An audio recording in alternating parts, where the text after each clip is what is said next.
Sa video natin ngayon mga maestro ay pag-usapan pa rin natin itong tungkol sa atin pong SRI o Service Recognition Incentive for fiscal year 2025. Ayan. So meron kasi tayong mga nakikita po mga katanungan ano po mga maestro sa social media. Ayan, kung bakit daw yung ibang mga nakatanggap ng SRI ay hindi kinaltasan ng tax, samantalang yung ibang mga SDO naman po ay binawasan na po ng tax na po mga maestro ngayong first tranche ng releasing po nitong ating pong SRI 2025.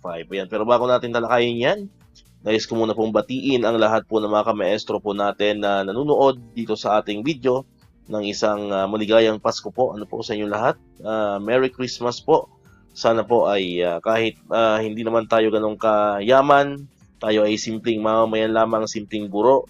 Sana po ay maging masaya po ang ating Pasko. Mayroon po tayong konting pinagsasaluhan, ano po mga kamaestro, ngayong Noche Buena. Ayan, hindi naman kailangan ng magarbong pag-celebrate po ng Christmas. No? Po, ang mahalaga po ay tayo ay masaya at tayo po ay sama-samang buong pamilya sa pagsalubong po or sa pag-celebrate po nitong ating pong Christmas o yung kapanganakan po ng ating pong mahal na Heso Kristo. Ayan. So sa mga nanonood naman po dyan mga kamaestro, ayan, nakikisuyo naman po, no? Makikisuyo po sa inyong lahat mga kamaestro. Pwede po ba kayo mag-comment dyan ng hashtag Merry Christmas ano, sa ating pong comment section. Ayan, para mabuhay naman, ano? Para mabuhay naman po itong ating YouTube channel. Ayan, para maging masaya din po ang ating YouTube channel. Ayan, paki-comment naman po dyan ng isang Merry Christmas. Ayan, sa lahat po ng nanonood, sa lahat po ng subscriber po natin dito sa atin pong YouTube channel na El Maestro Sir Anton Official. Ayan. So muli, maraming salamat po sa inyong suporta. Ano po? So umabot na po ng isang taon at matatapos naman ang taong 2025.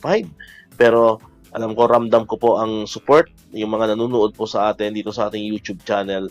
Ayan, ramdam na ramdam po ni El Maestro po ang yung support po sa ating YouTube channel. So muli, maraming salamat po sa pagtitiwala ano po mga ka-maestro sa mga pinapalabas po nating video dito sa ating channel. Muli, makikisuyo po ano.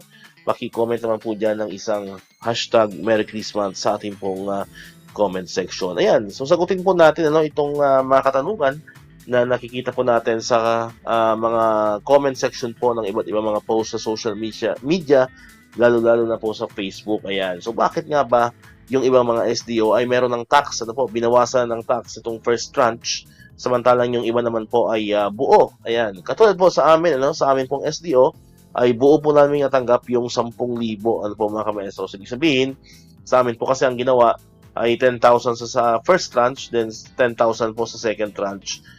Natanggap po namin ng buo yung 10,000. Ayan, ibig sabihin wala pong kinaltas na tax. Samantalang sa iba naman po, nakikita natin yung mga 10,000 po ay naging 9,000, yung iba naman ay 8,500. So binawasan na po sila ng tax. Yung iba naman po ay 14,500 yung natanggap na first tranche, buo naman po yung nakuha nila.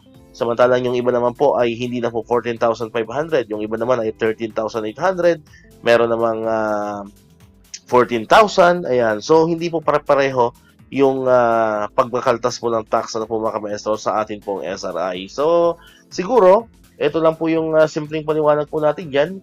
Yung mga hindi po nakaltasan ng tax, ayan, ibig sabihin po niyan, sa second tranche po, malamang kayo po ay magkakaroon po ng kaltas. Ano po? Pwede pong ganun ang mangyari.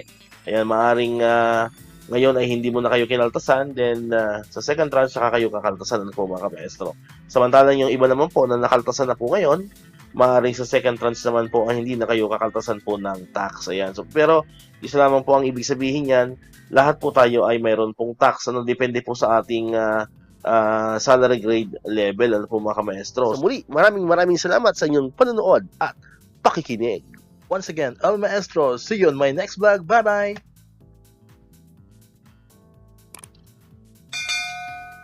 One, two, three, come on!